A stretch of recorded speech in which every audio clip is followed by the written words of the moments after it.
This is Jamil Penn, and unfortunately, he's about to lose his two children because of his evil ex-girlfriend.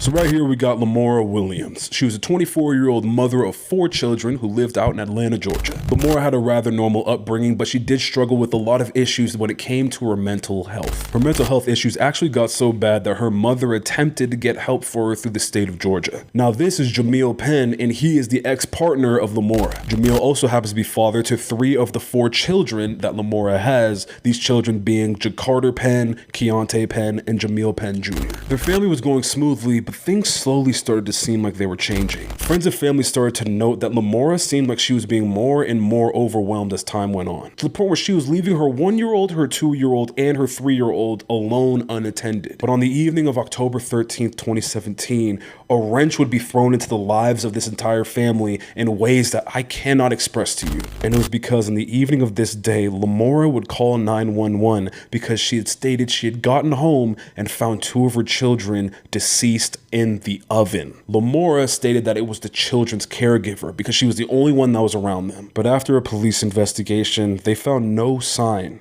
of the caregiver being at the house at any point during the day. And to make things worse, they had realized that the person who had truly unalived these 2 children was their own mother, Lamora. Tragically, it would be revealed that Lamora had actually placed both of her children, Jakarta and Keontae, into the oven, where they would eventually pass away due to prolonged exposure to excessive heat. And just when you thought things couldn't get any worse, once the 2 kids had been unalived within the oven, Lamora actually called her ex-partner, Jamil Penn, and showed him the deceased bodies of his 2 children in the oven.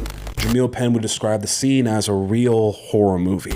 Lamora would eventually be arrested and be charged with multiple things such as murder and child cruelty. In November of 2024, though, she would finally be convicted and finally be sentenced to life in prison without any chance of parole, plus 35 years. I genuinely don't know what the extra 35 years does when she already has life in prison, but I'll take it. After this had taken place, the entire community came together and mourned the loss of both Jakarta and Keontae Penn. Thoughts and prayers also to Jamil Penn.